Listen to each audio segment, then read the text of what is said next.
Okay, so I should be live. What are There you doing we for your live? I'm going to code up stuff. Check Stuff. Check Stuff. Stuff. Stuff. Stuff. Check. Stuff. Check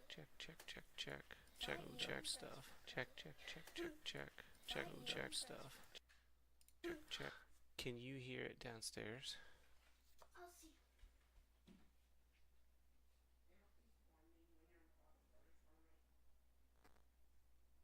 Should I click on it, Dad? You can.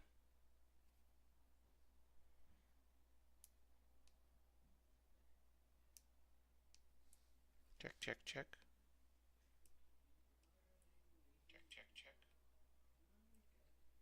Alright.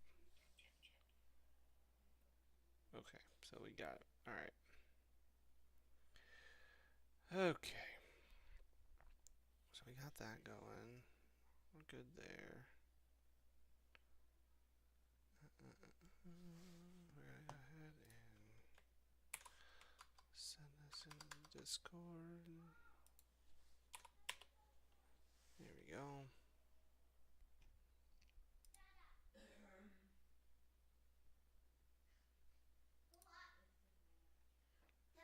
The live stream you put on YouTube is like 2 seconds long. Oh, it like stopped. You have to go back. It should be up again. For whatever reason, it stopped the stream the first time.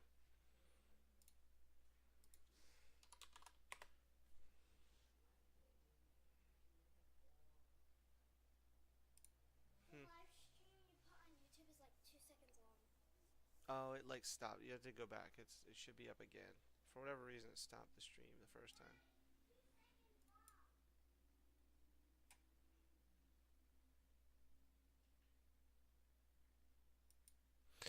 All right.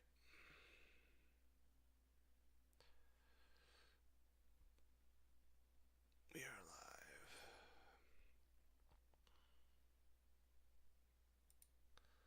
Okay. All right. Now.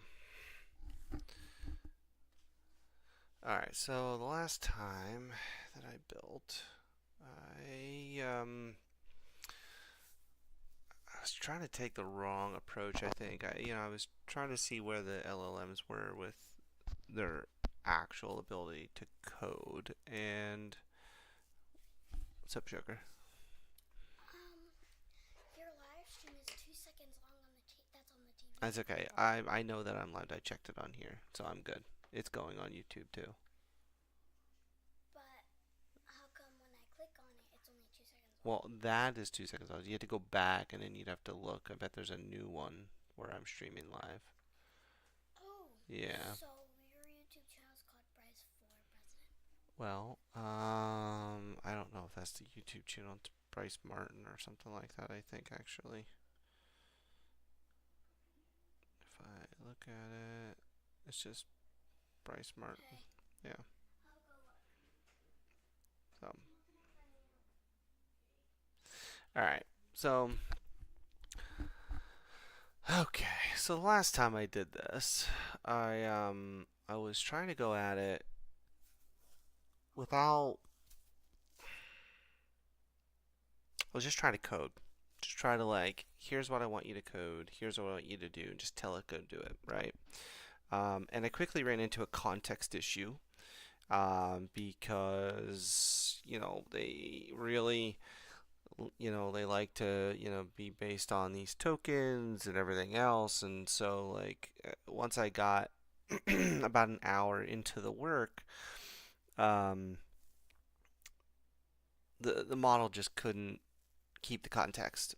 It was just too much, and then it was starting to loop on itself and not solve the problem. And I didn't want to like help it. I wanted to just let it do its thing and just kind of do what it said. I was like, you need to tell me what to do, and then I do it. Like, which is the proof of like it could do it on its own agentically.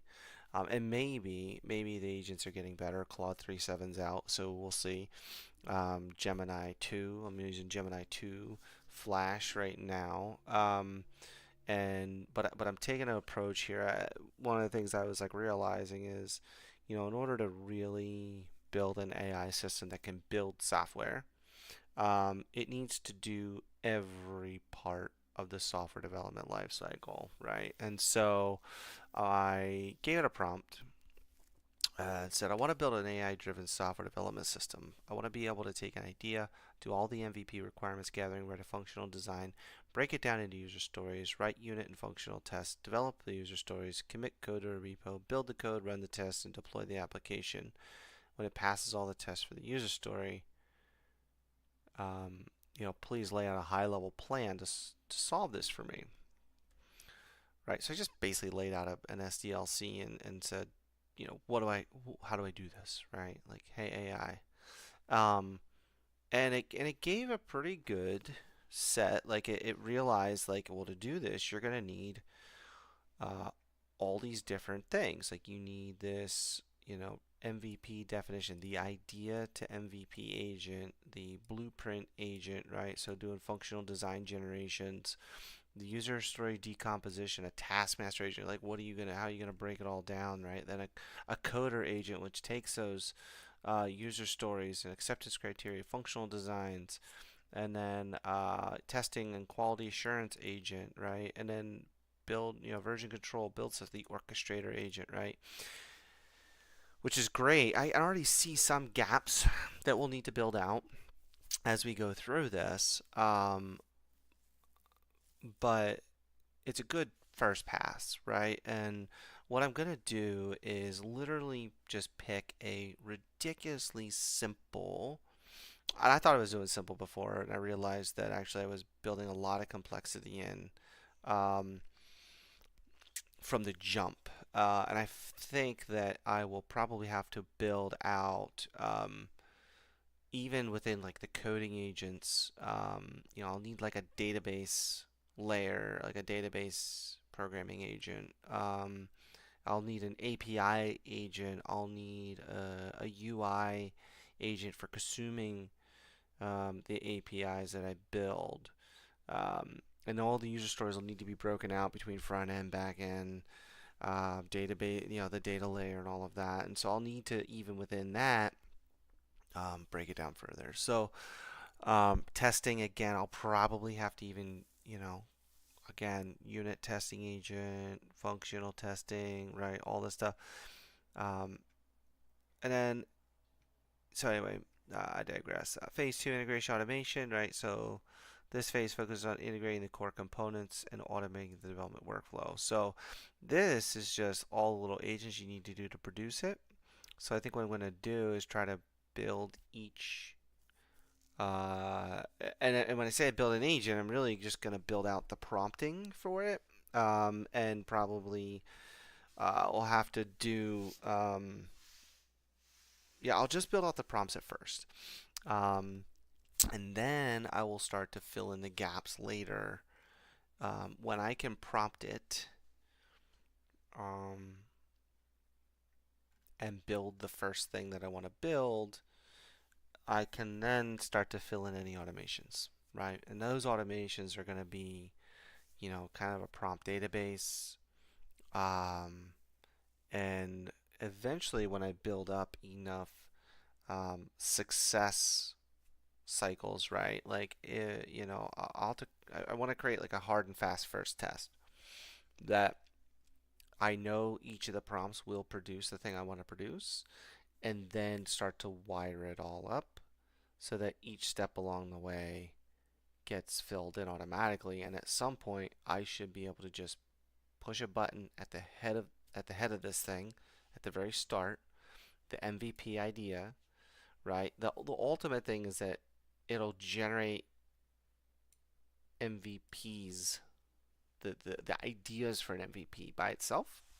That's the ultimate goal, that it generates those ideas and then runs down through the whole process to build the application. But in order to start, the human in the loop is going to be the ideator. Um, oops.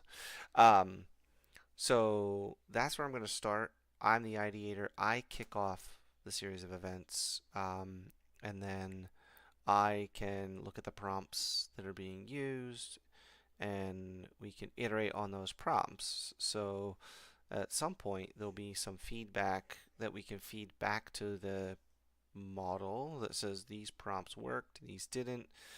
So eventually, we would need to get into the point where we can um, train, kind of fine tune, I guess, more like fine tune some of the models over, you know, good inputs, good outputs, what they are, and go from there. And it'll be a slow process, but I think this exercise in and of itself will prove to be pretty valuable. There's a whole bunch of orchestration that goes into it. Um, you know, my ultimate goal is to build that perpetual software creation machine. Um, at the end of the day, though, who knows what'll come out of it? I might create something that is totally unexpected, right? And so we'll see. All right. So we need an MVP, right? So let's see here. I just need a white little thing. Let's see here. I'm gonna pull this off to the side to get to what I want to.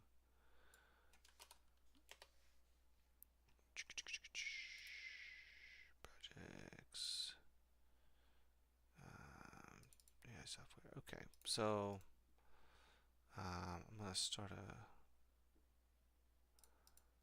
Let's see what's in there.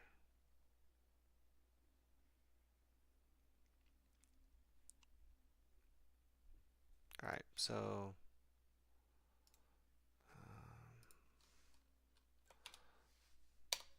I call this idea one.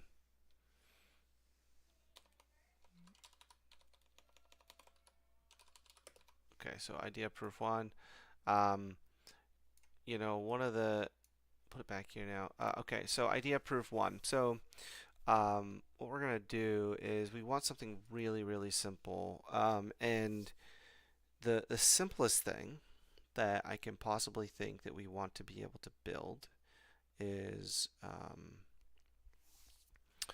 I want to create a website. So this will just be HTML code. It's just HTML markup. It won't even have code to execute, right? So the simplest thing that it can do is generate some HTML for me. And we can go through that whole process of doing that. We can build, deploy, all those things. So I want to create a website that displays a header that says hello world. That's it. Like that's the prompt. I want to create a website that displays a title that says hello world, or that displays the text. We'll say that. It displays the text hello world. So we're going to create a page that says hello world. Um, so we're going to take this from start to finish, right? So let's go. Oops. Let's go back here. We'll come over here. And we're going to go. Okay. So first, I want to make sure that I can optional tone and style instructions for the model. So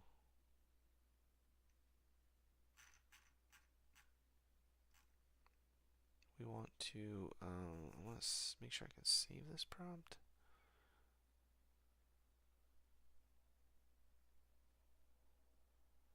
Enable chat library.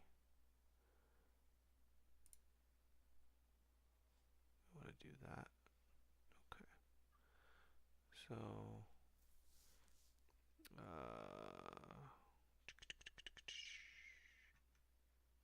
we don't want this here. Settings. No. Oh no. Where did it go? Ah,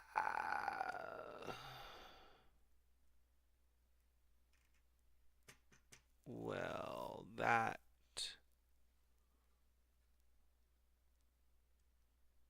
showed.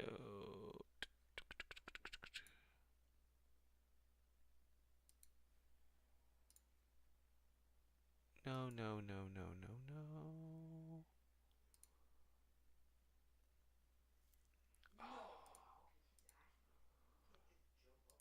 Tune model. Do I have a history? Is there a history? Is there seriously no history?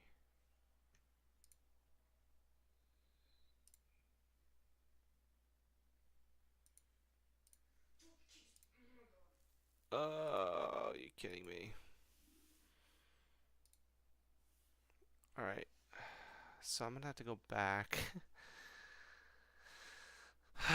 Look at my stream, I guess, and because I forgot to copy it all out and save it.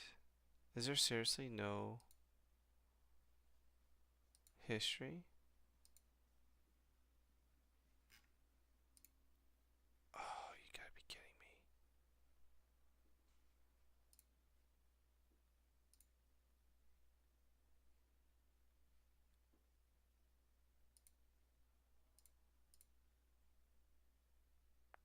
I'm looking at my Google Drive to see if there's some.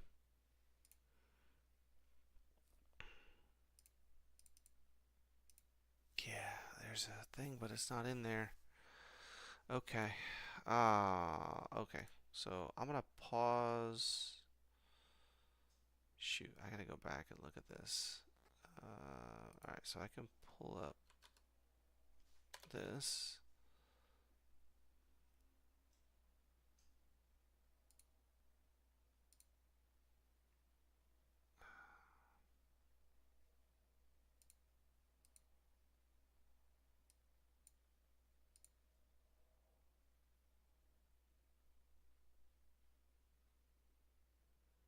I can't go back.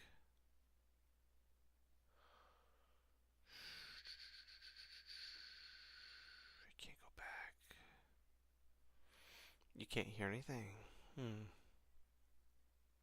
Check, check, check. I get mic output. I tested it.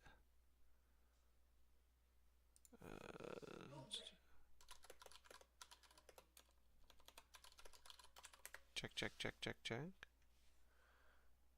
Check. Hello, hello. Okay.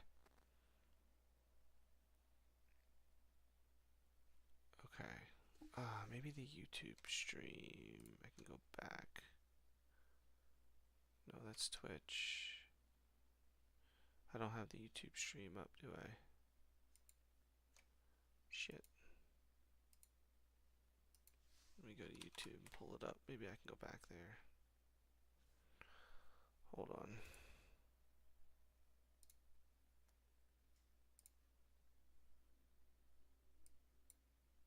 Okay, there it is.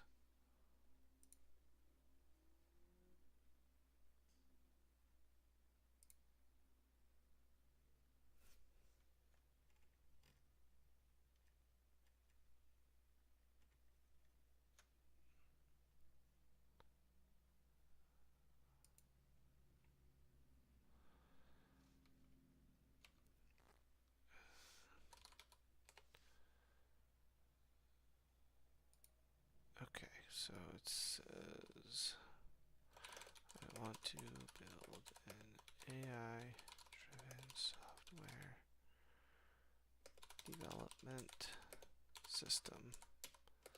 I want it to be able to take an idea, do all of the MVP requirements, gathering, write a functional design, break it down into user stories, write unit test, unit and functional tests, develop the user stories, commit code to a repo, build the code, run the tests, and deploy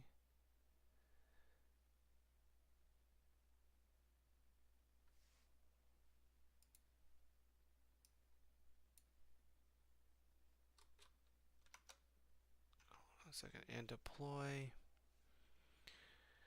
the application when it passes all the tests for the user story. Please lay out a high level plan to solve this for me. Okay, so got my prompt back. What a pain in the butt. Okay, we're gonna start this again. Alright, here we go. Here's the prompt. We'll see if it actually gives me the same thing it gave me before.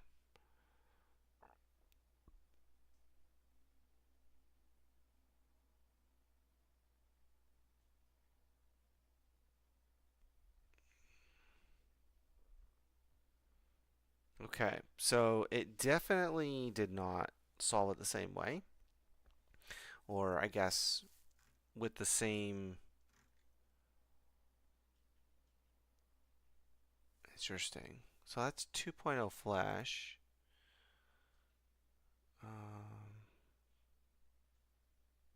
What's this here? Multimodal understanding, real-time streaming, native tool use. Okay, process 10,000 lines of code. Okay. Rate limits 2,000 RPM, free 15 RPM, 1500 requests per day, 2 RPM requests per minute. Knowledge cutoff, latency, context lengths.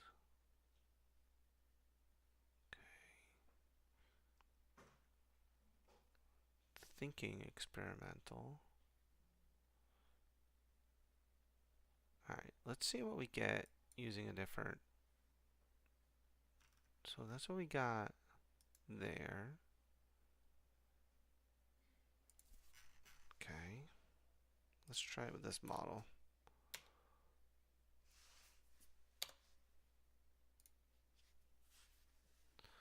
Alright, so it's thinking. Okay.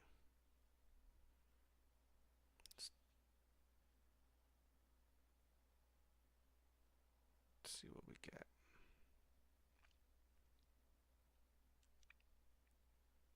It's definitely producing a bunch more stuff here. Let's see.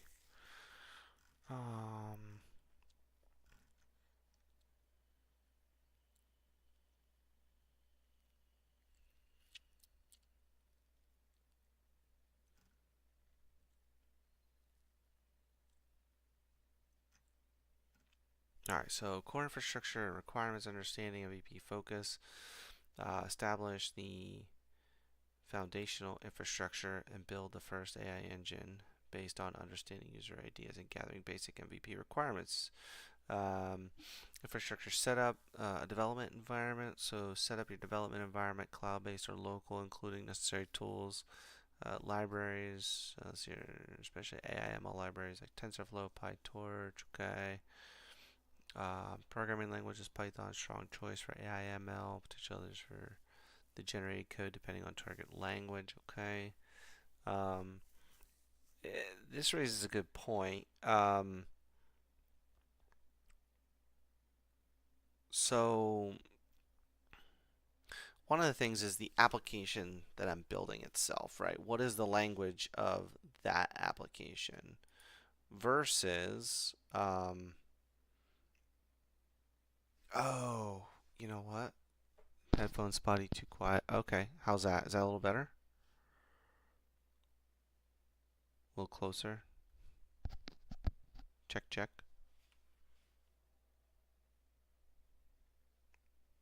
Um,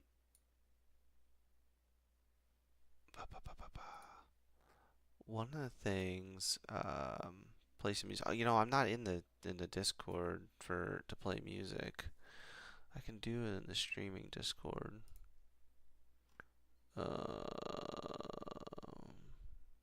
Music.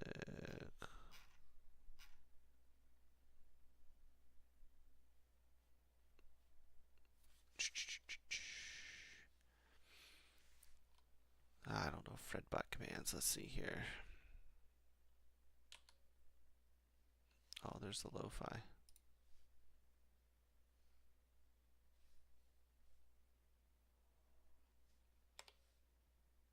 There we go.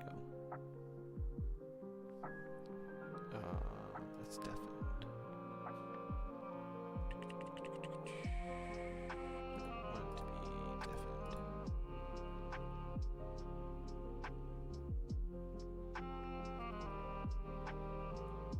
How do I undeafen it?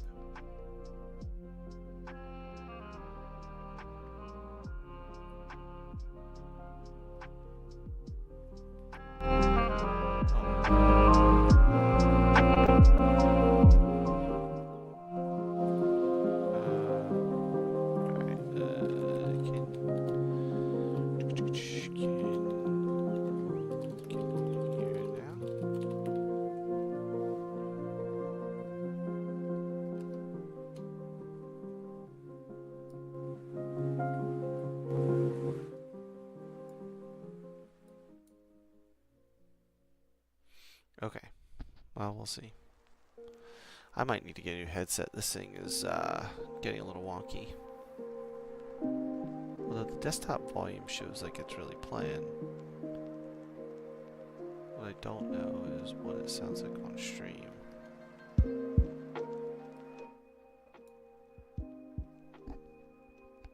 Oh, it helps if I turn my own headset up to hear it.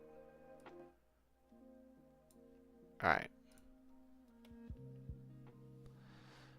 Let's see. Does that work? Okay. I'm gonna put Kyle to sleep.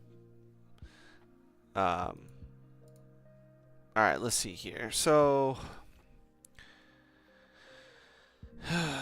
there's the concept of the stack, the language that we're going to use to build the actual applications themselves, but then there's also what is the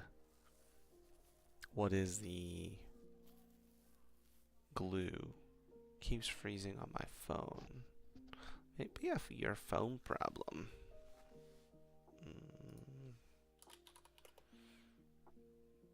Oh, almost home.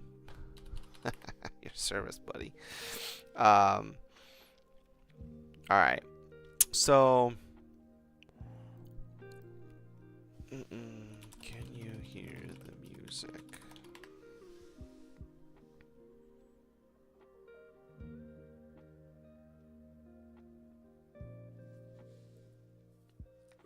All right.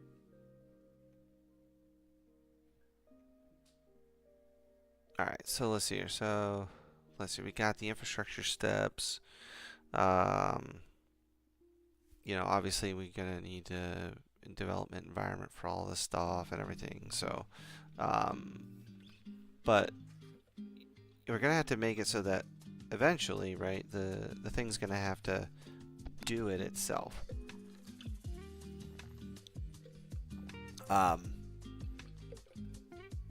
So we'll have to play with all that, all the scripting and everything that in the agentic commands. It'll have to come back out to do it all. The functional design, user stories, okay, that's good. User story decomposition, role base, acceptance criteria, template, yeah, basic template base, okay. Phase 2 deliverables, functional design engine, user story generation engine, integration of these engines with phase 1, okay. So a success of your AI-driven system heavily relies on the quality and quantity of the data you collect to train your models. Fair. One of the things I did see was that there is a tune model here in the AI Studio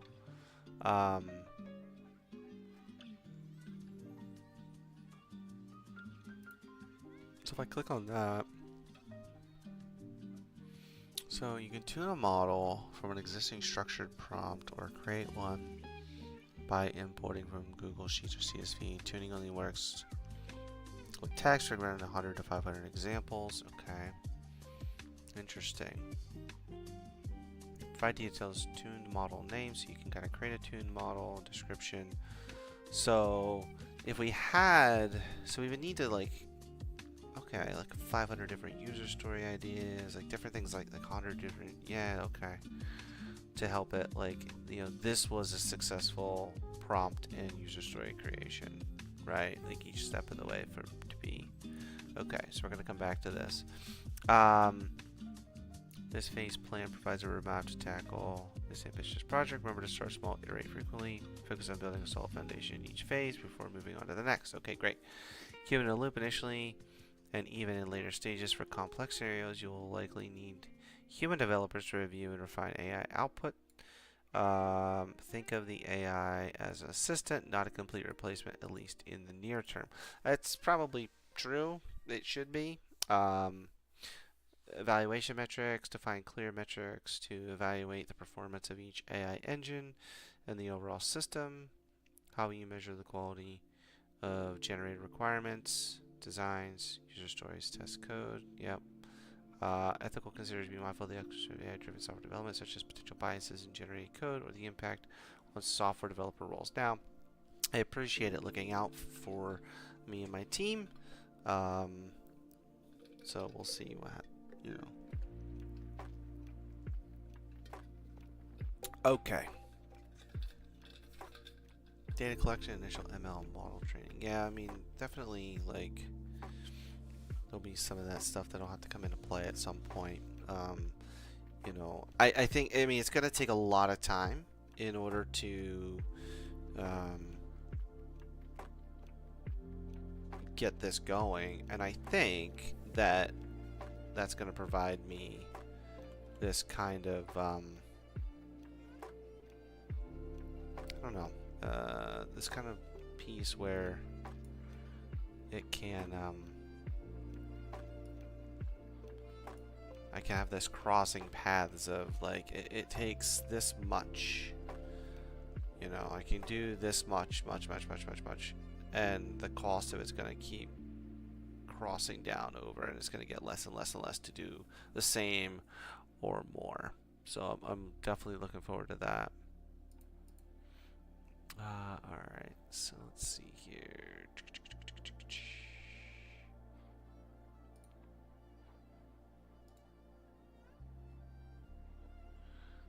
One and two.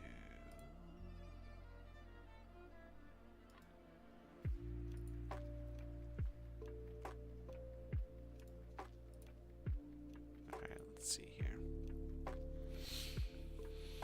Alright.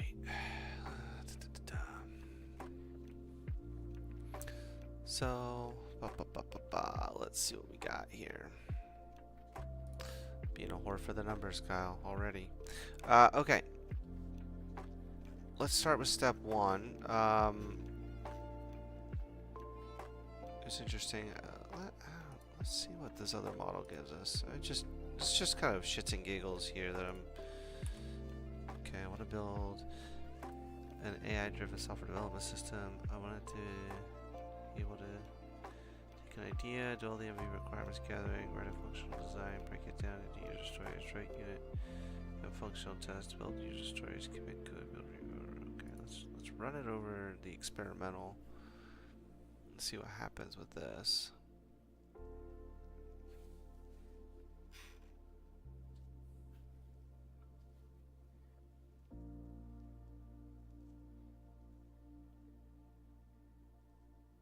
High-level plan for image software resources. Complex undertaking. Best approach in a phased, iterative manner. Okay.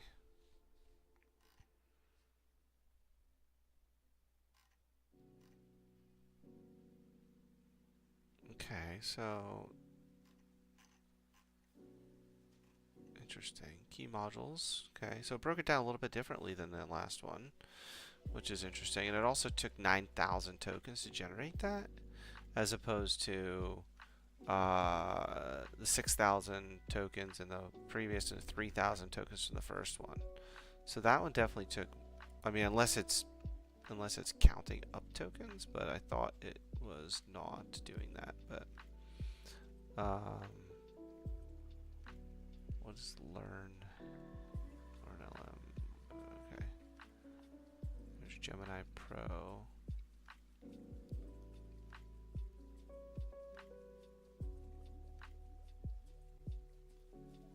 Okay,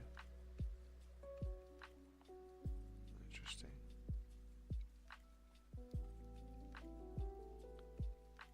Hmm. All right, so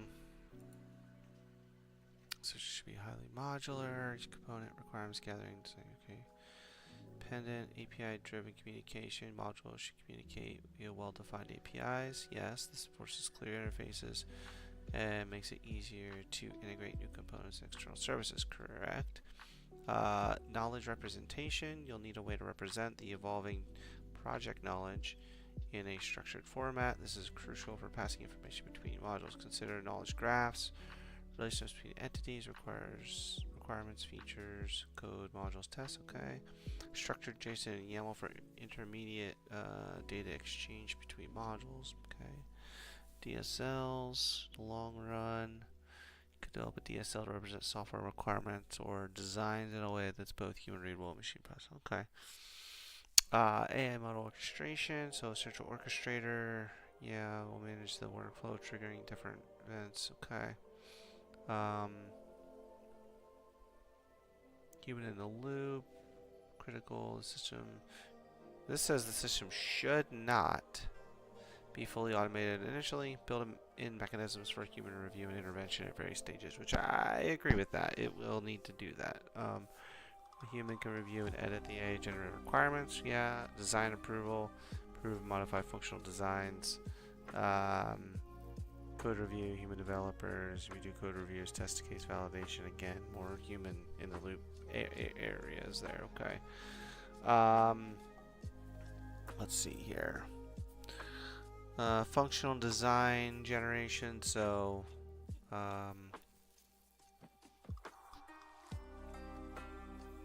natural language processing.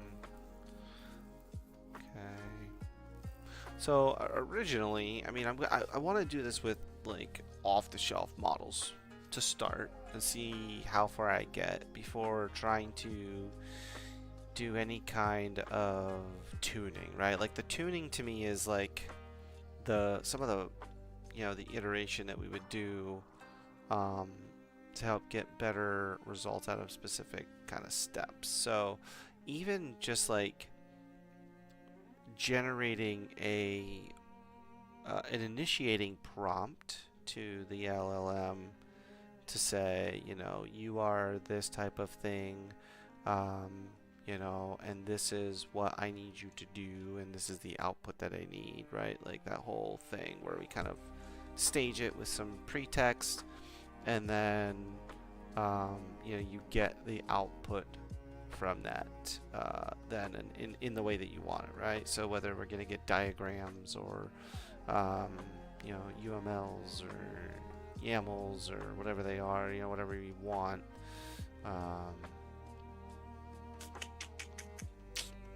Ultimately, all of it needs to be able to be, one output needs to be able to be parsed and broken down so that it can be chunked into the next piece of inputs.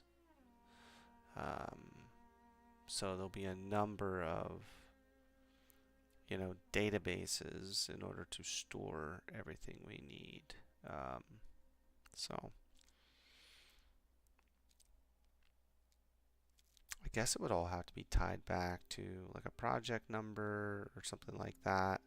An app ID, I guess we would create an app ID and everything would get tied to that.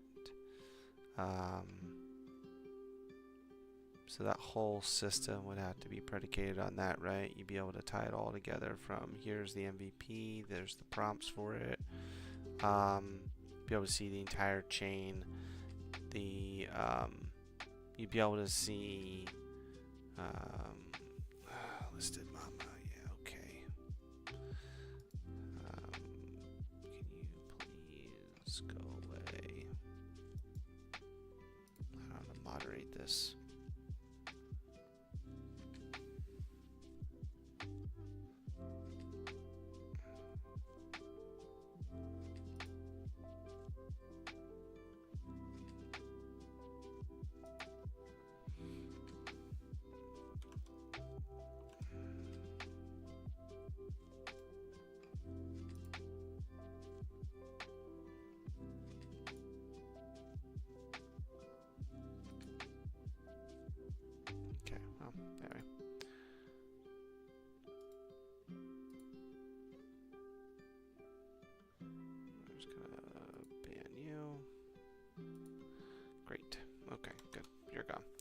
Um,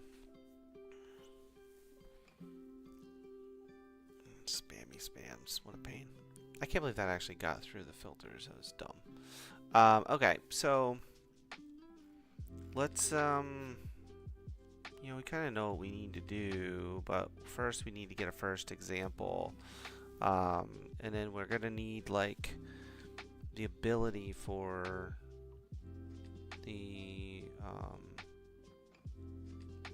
as we build out all the pieces, it needs the ability to put everything where it needs to go in a repo and everything else and all of that. So eventually I'll have to create some accounts that are, specifically set up just for this instead of my own personal GitHub. But, to start out, I can use my own personal stuff there and do it.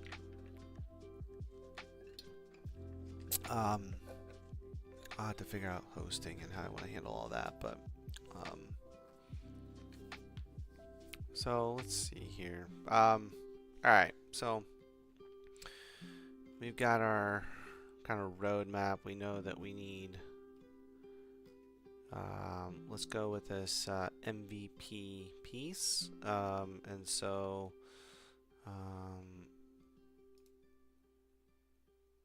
we're going to go ahead and say create a prompt. Alright, so say, alright, you are you are responsible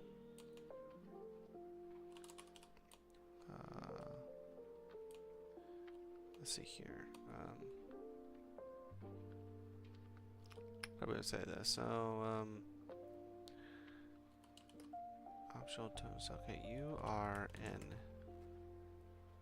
agent that is going to take. Let's see. What do I want my inputs and outputs to be?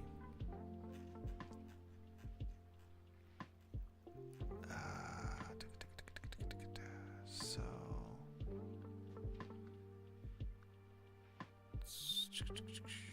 MVP requirements, and then it needs to output the list of requirements, right?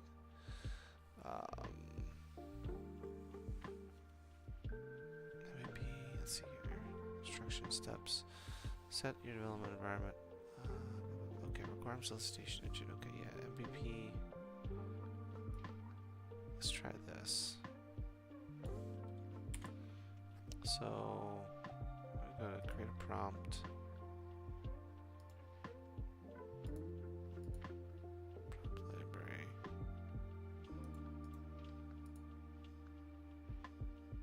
Create prompt. Alright. You are a requirement solicitation engine. Your responsibility is to take an idea that is given to you and ask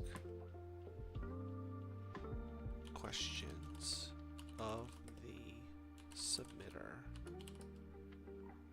to refine the features that the requester wants built for a software, for a, we'll just call it a SaaS application.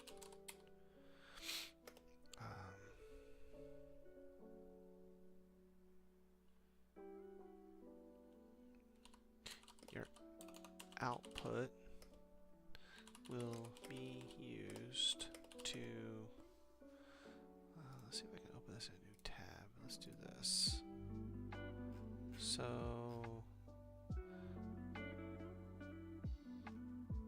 functional design generation. Okay, so will be used by another agent to produce functional design documents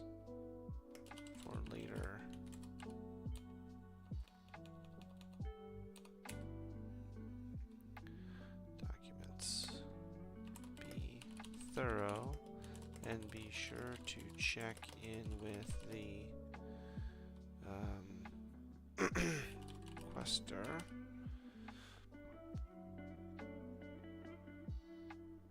for completeness until they agree that you are finished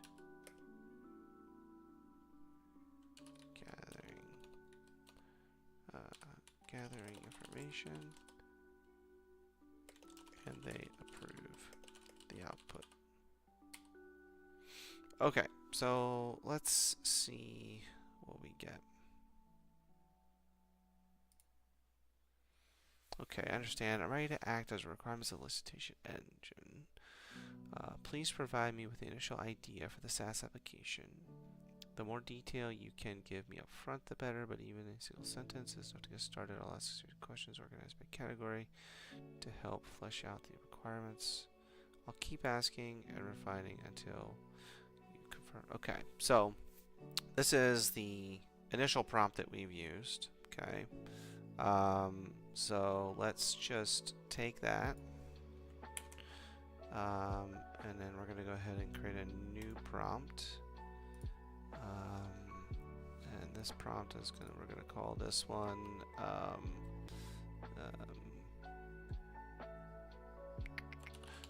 idea 1 MVP step. Alright. Step 1.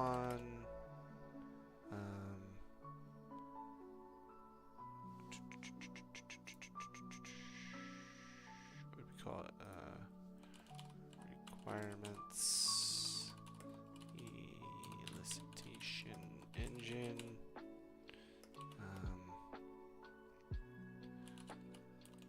First idea. Okay. I'm gonna save that, and we're gonna paste in this and go. Alright, run that. Alright, so let's begin. Please tell me about your SaaS application idea. I want to create a basic to-do list application. No, I don't want anything with a database yet. Well, just a basic to-do list application. It should be browser based, but does not need to save anything to a database. I would like for it to simply live within the browser. Okay, so should just live within the browser. Okay, basic browser-based to-do list application that doesn't require database persistence. It's a good starting point. Let's flesh this out. I'll start with questions. All right, here we go. About core functionality, then move to the user interface and user experience, and finally technical considerations. Great. Okay. Very interesting. It's going quite deep all of a sudden already. Okay, so adding items. So how does a user add new to-do items? Is there a limit to the length of to-do item description? If so, what is it? Can users add? Okay, so alright, let's just do this. How does a user add new to-do text input?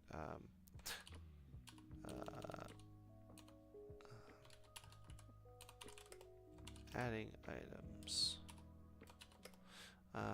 The user will use a text input to enter items.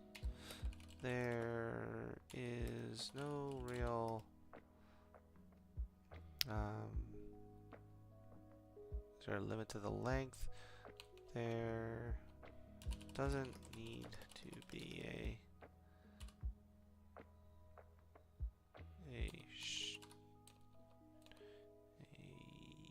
strict limit. I think up to 256 characters. Let's just say up to 500 characters should work. Can users add any additional information besides the main to-do text, easy due dates? No other information can be added.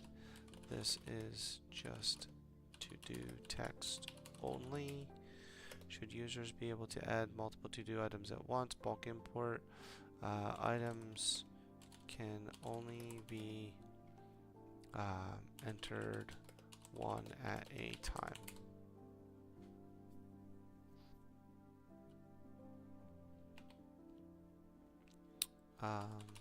Displaying items.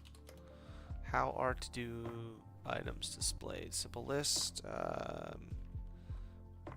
Just a simple list is all that is needed.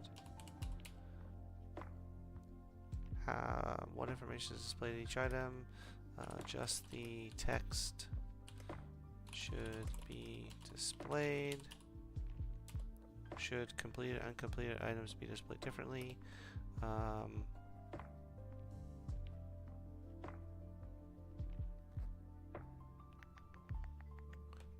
Completed items should be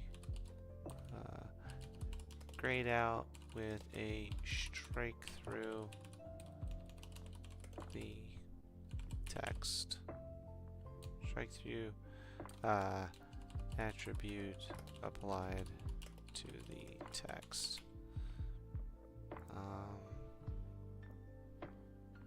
Should it be limited to total number of to-dos?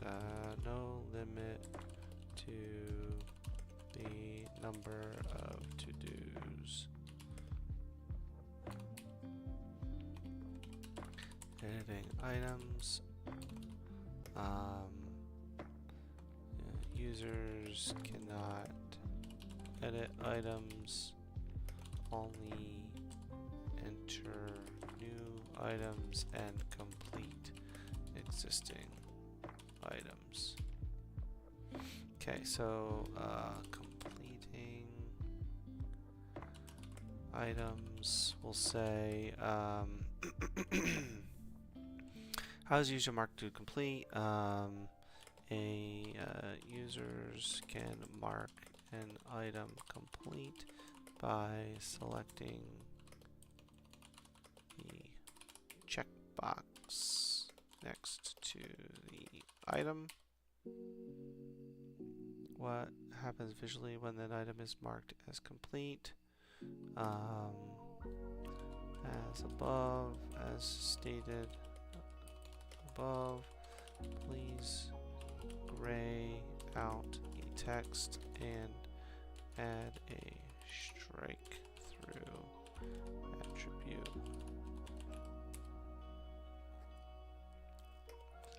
Items cannot be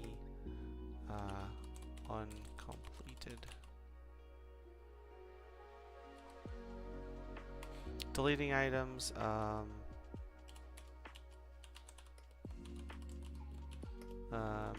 Users cannot delete. Okay, users can.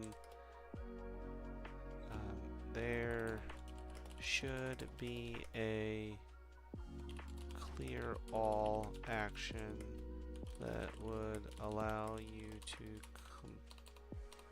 completely clear the to-do list.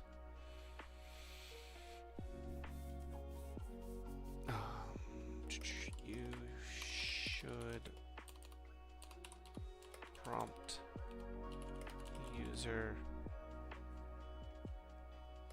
to ensure they want to. You should prompt the user to confirm they want to clear the list of items.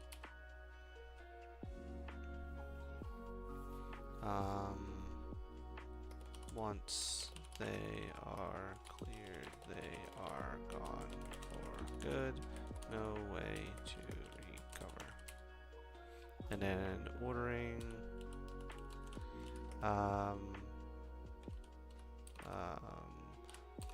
Simply add new items to the top of the list.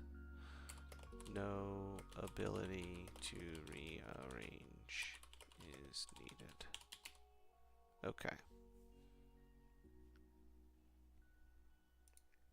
Let's do that and then see what we get. Okay. Core functionality clarification. Clear all button, location, and confirmation.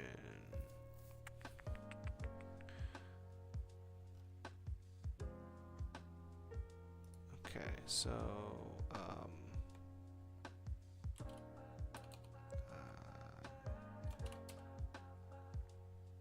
see here, so core functionality. Where should the clear all button be located on the screen? E.g. top right, next to the input field. What should the confirmation say? Clicks are usually when to clear.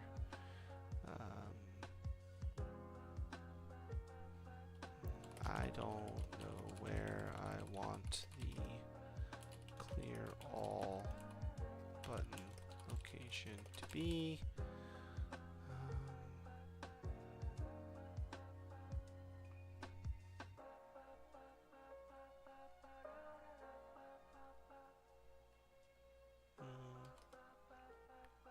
Maybe you can make a suggestion.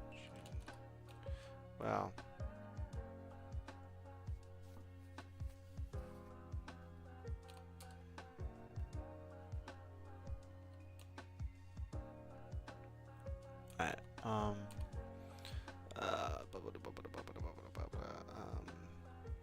I don't know where I want the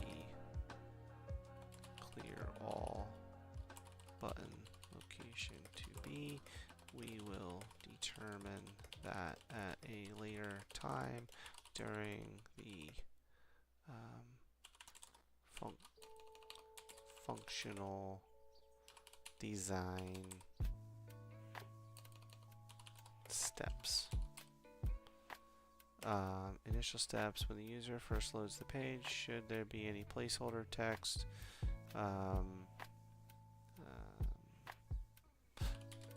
Placeholder all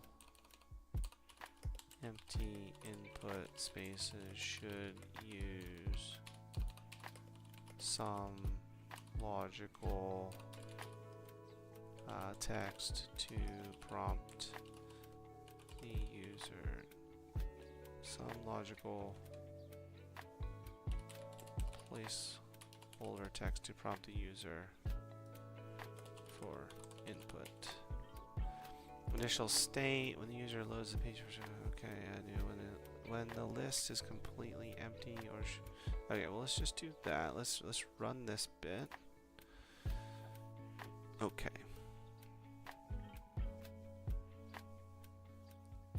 All right. Let's see where we're going here.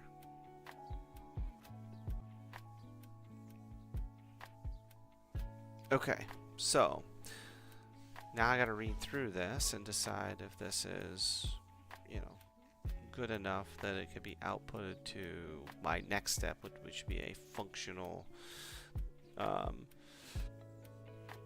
Okay, so core functionality, clear all button location, confirmation to be determined during functional design, confirmation items actually cannot be undone.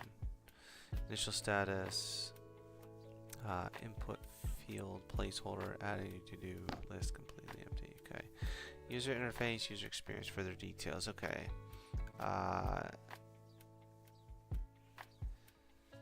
Input field styling, resize. So reasonable default size to be determined during design.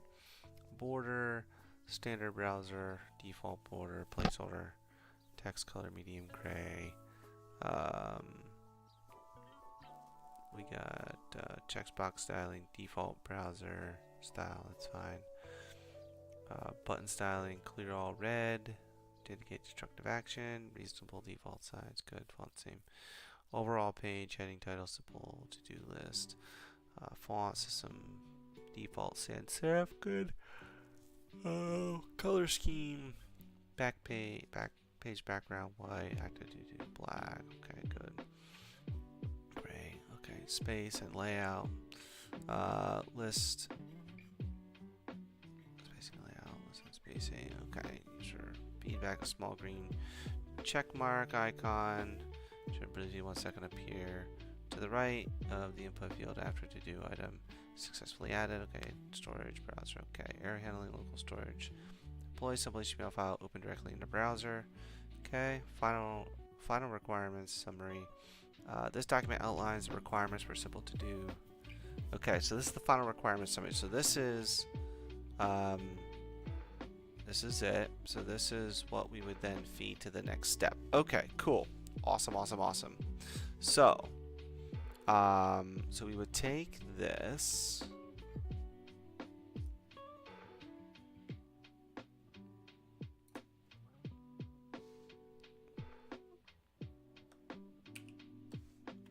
Copy.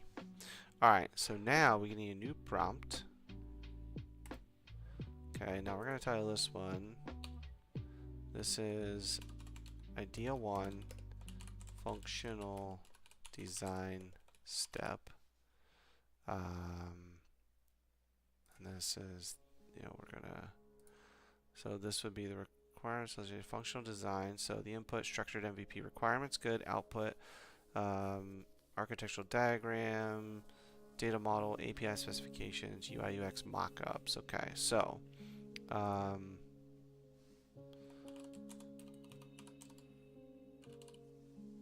so let's save that, and then where's my? Let's go back here.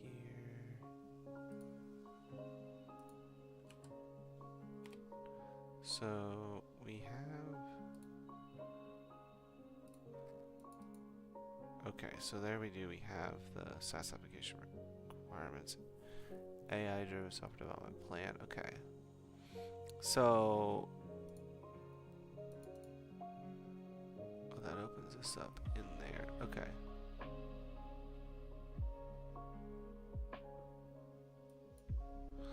So when we come over here, we're gonna do.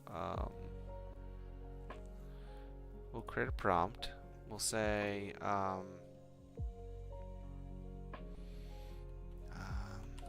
you are responsible for well, let's see. You are response.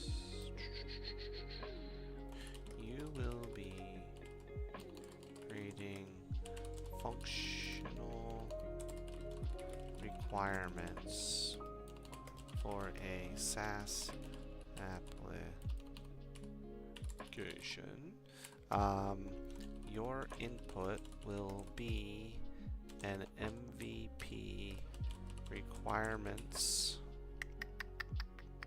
What do I call it? MVP.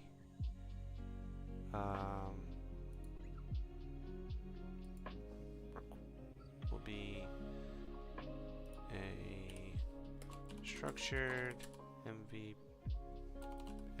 requirements input. Your outputs should be whatever is needed to produce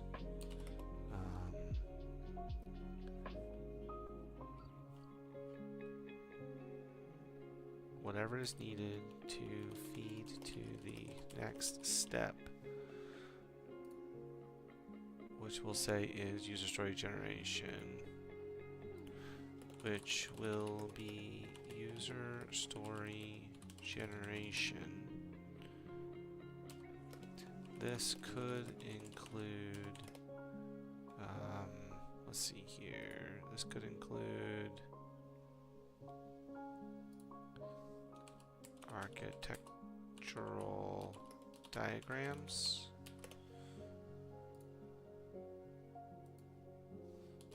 data model definitions, this could include, but is not limited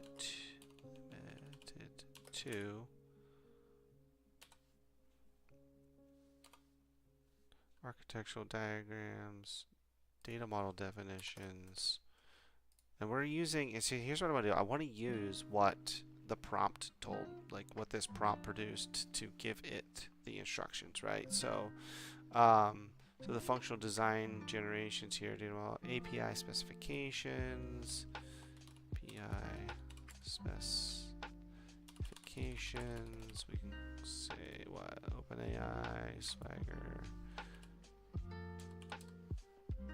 How do they do the EG thing? OpenAI, API, Swagger.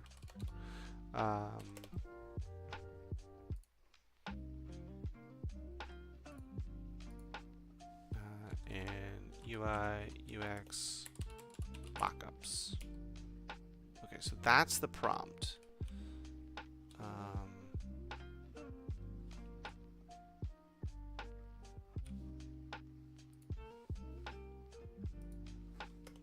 The first thing you should do is acknowledge the task and ask for the MVP requirements.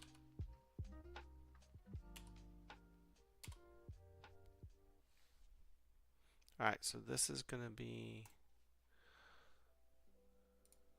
okay, we're going to call this SaaS application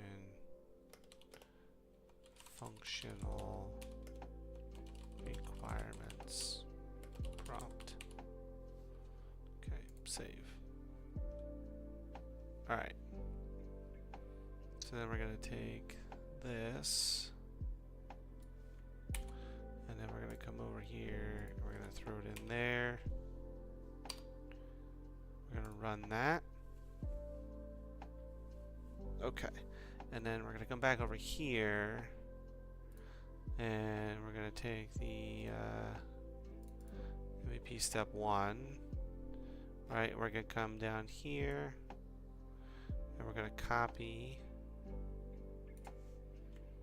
this into here.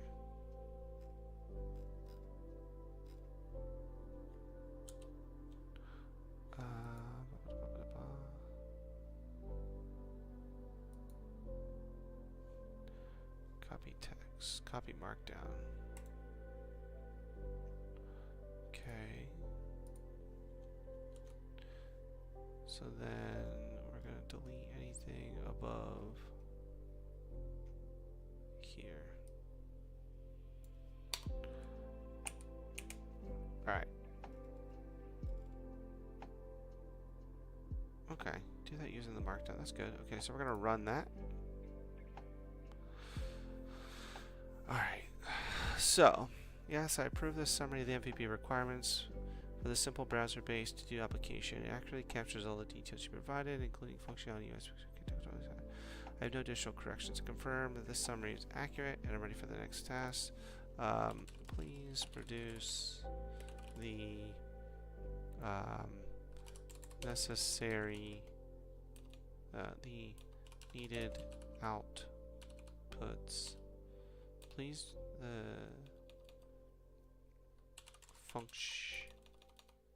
functional design elements so that user stories may created.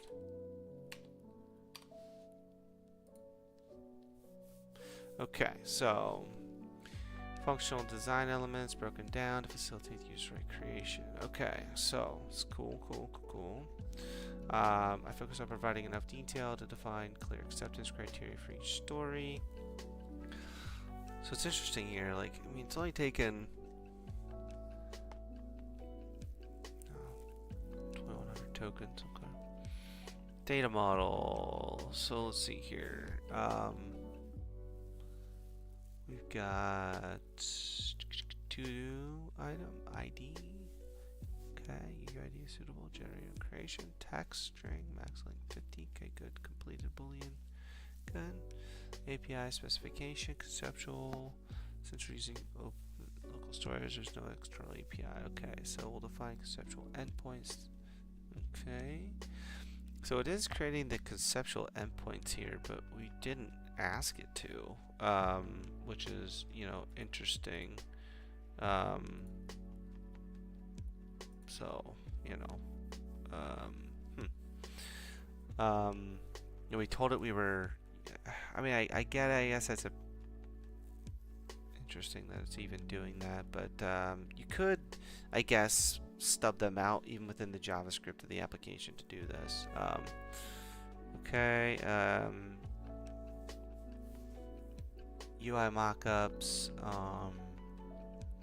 So it's a very simple UI. A detailed wireframe isn't strictly necessary, but here is a text-based representation. How about that? Look at that. Okay, and the clear all down here, red button. Okay, nice. Total design, user browser, HTML, CSS, JavaScript, event handlers, data manager, browser, API, local storage. Okay. The simple diagram shows the three main components: the user interface and the browser, the JavaScript code that handles user interactions. Okay, error handling, local storage, full a specific error message to display to the user error. Local storage is full. Please clear some data or use a different browser. Displayed as an alert box. Okay. Input field error if the characters. No submission is allowed. A visual cue is shown. Okay. Confirmation dialog. Clear all. A confirmation dialog is displayed with the message, are you sure you want to clear? All to do as this action cannot be undone. Okay. Okay, and cancel buttons. These elements provide the necessary foundation for creating user stories. Each conceptual AI endpoint, UI element, and error handling scenario can be translated into one or more user stories for clear acceptance criteria. This detailed breakdown should ensure smooth transition to the user story generation phase. So, okay. Alright. Interesting. So, that's the functional design step.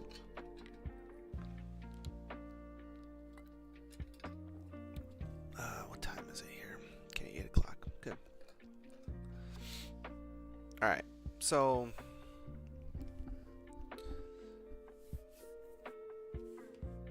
next piece of this here is going to be the user story generation.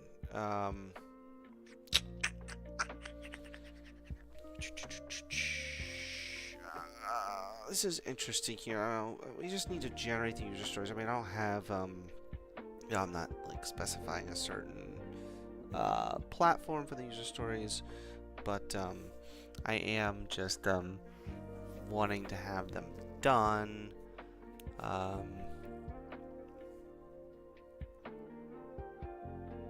It'd be interesting that, like, we would need to create a user story, which would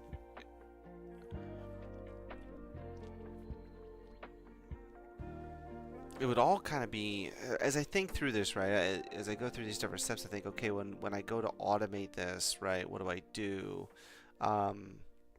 Like, do I use something like Jira or that can house user stories, right? Or do I use something like, GitHub to house the user stories and run them that way? Or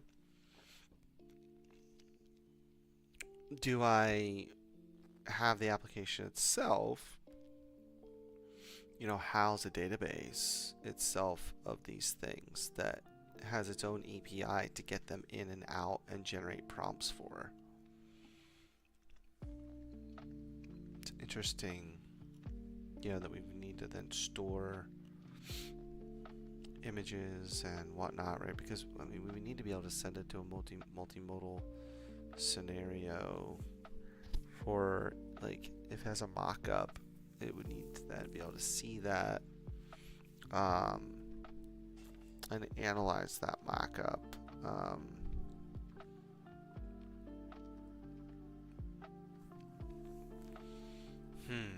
That's interesting. That'd be an interesting problem to solve. But okay, so for now we're just gonna have it generate user stories. So let's see, user story generation. So we need a new prompt. And we'll call it SaaS application user story creation. Okay, we're gonna save that, and we're gonna say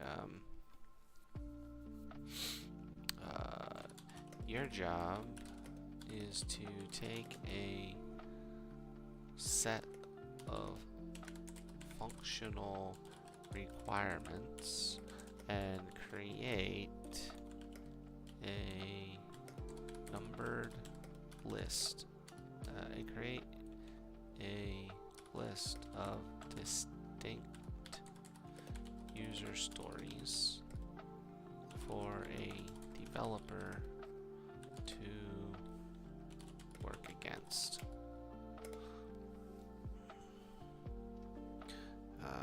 The user stories should be broken down as far as simply as possible into their distinct. What's up, baby?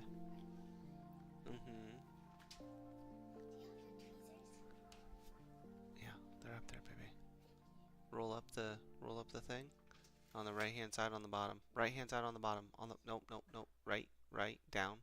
Right there. That little package thing. Yep. There you go.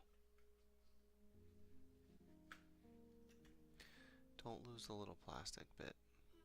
Can you make sure you just leave that here? I know, that's what I do. Okay. Alright. As simply as possible into their distinct and independent. I didn't spell that right. I can never spell that right. Independent, actionable items.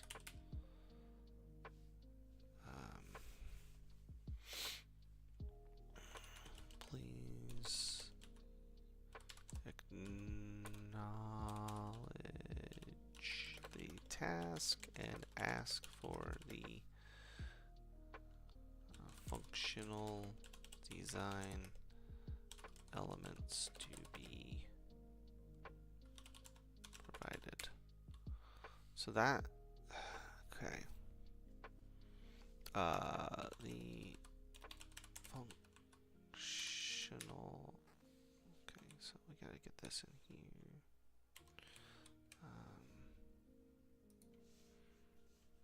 The functional design elements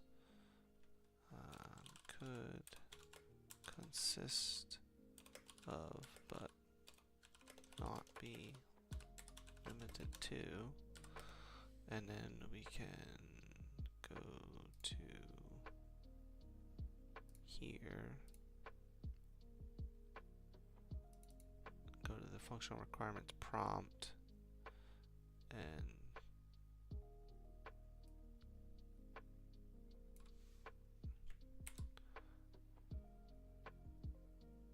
go back here. We say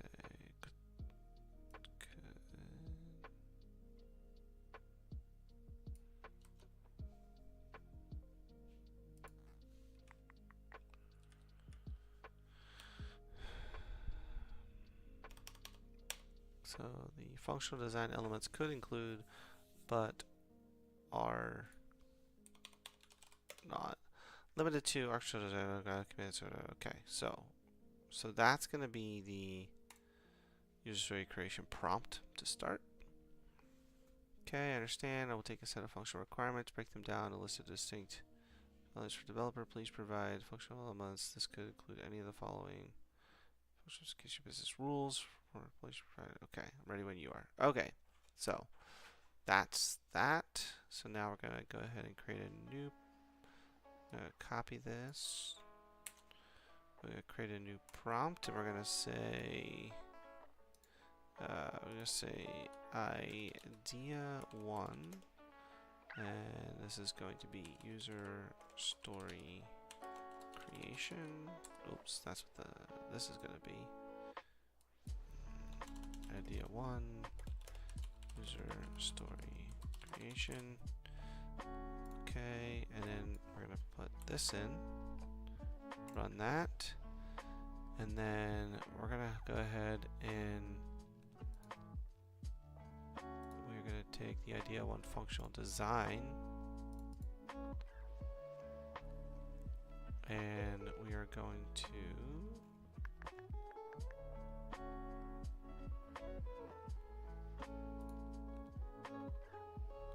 copy markdown. We're gonna come back over here, put it in, and run it. Okay.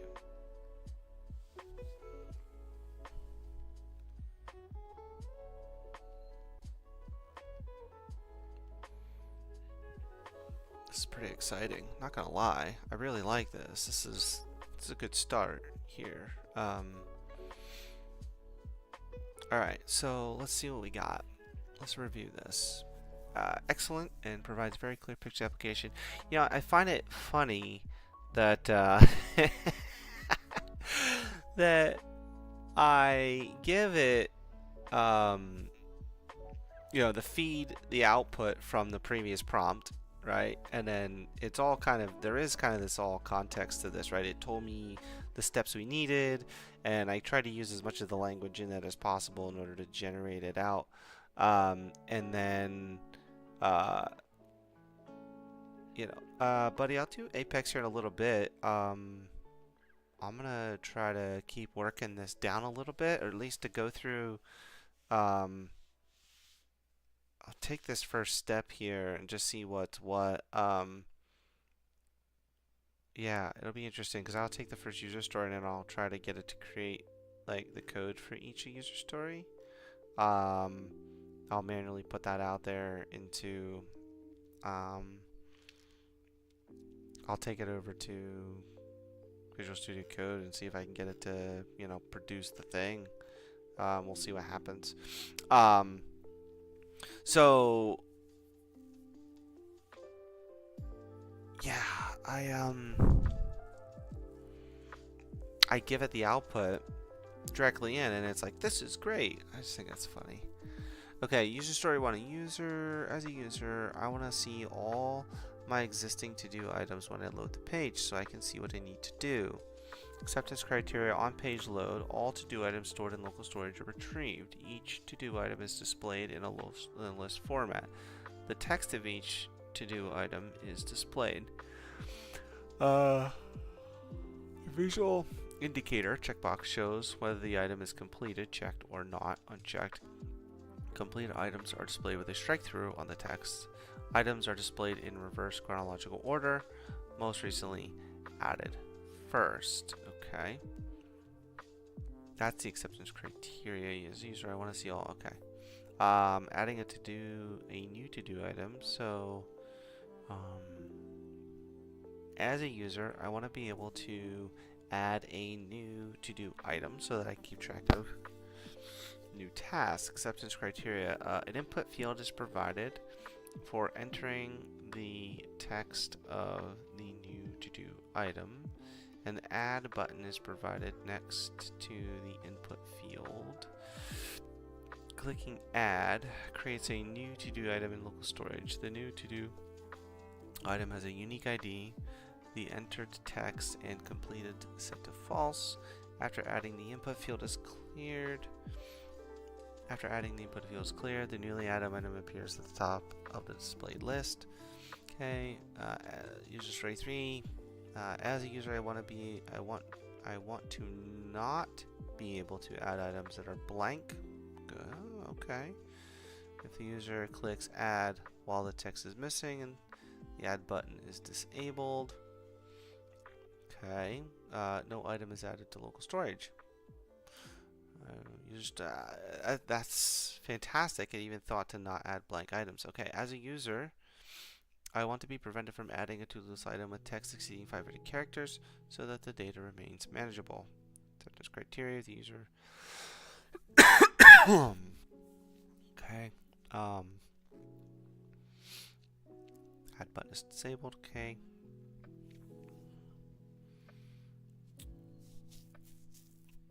Marking a to-do item as complete, incomplete. I want to be able to do mark to-do items as complete so I can track my progress. Oh goodness.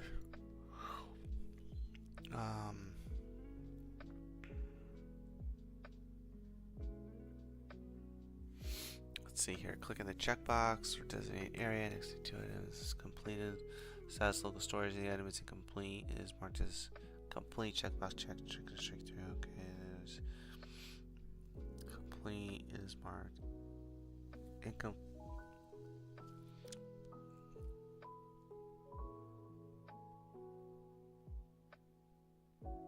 The update status is immediately reflected displayed. Okay, clearing all to-do items. As usual, I want to be able to clear all to-do items so I can start fresh.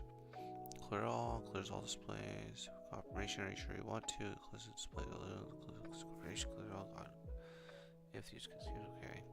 Handling local storage full error. As a user, I want to be informed if local storage is full, so I know why I can't add more items. If an attempt to add an item fails because local storage is full or box is displayed. Okay. As a developer, I want to handle potential errors when reading from local storage. Okay. Although no specified user-facing action is defined beyond a conceptual 500 error to ensure data integrity. Acceptance criteria: implement a try-catch block or equivalent error handling around the local storage read operation.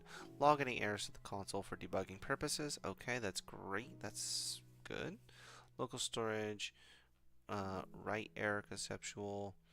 As a developer, yeah, okay, that's good. User stories cover all the functionally described in the provided design elements, broken down into manageable, testable units. Each story has clear acceptance criteria that define when the user story is considered done. They are ordered in a generally logical development sequence. They also include developer stories to handle edge cases. They do, in fact, they do. Okay, cool.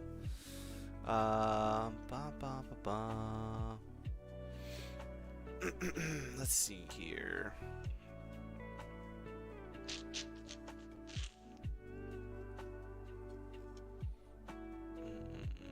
Let's see what we do.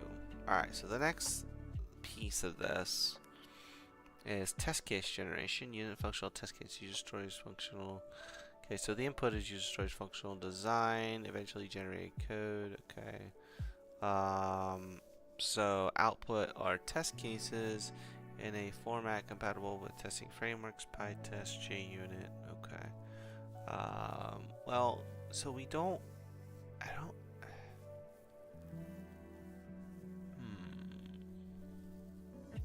I guess if we're gonna use JavaScript, we could use Selenium, I guess, for something like that.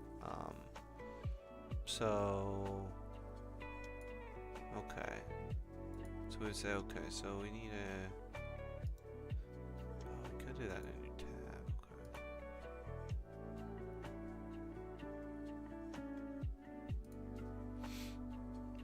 Okay. Alright, let's see here. What time? We've been going for an hour and a half. Alright. gotta get kids to bed. All right, so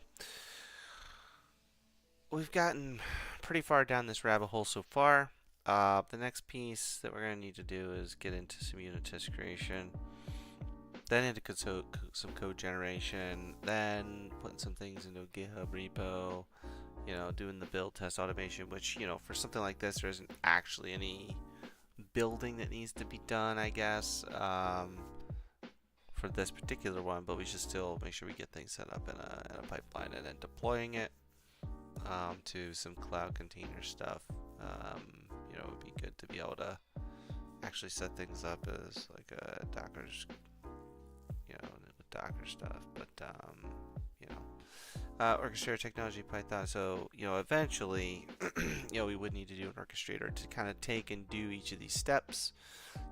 As a functional design element is put into play, we would do that.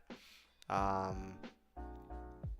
be interesting to, all of the stuff that we create would go into like an app context with an app ID, and you'd be able to then query over that app context for all of the prompts and outputs that were done for that app. And then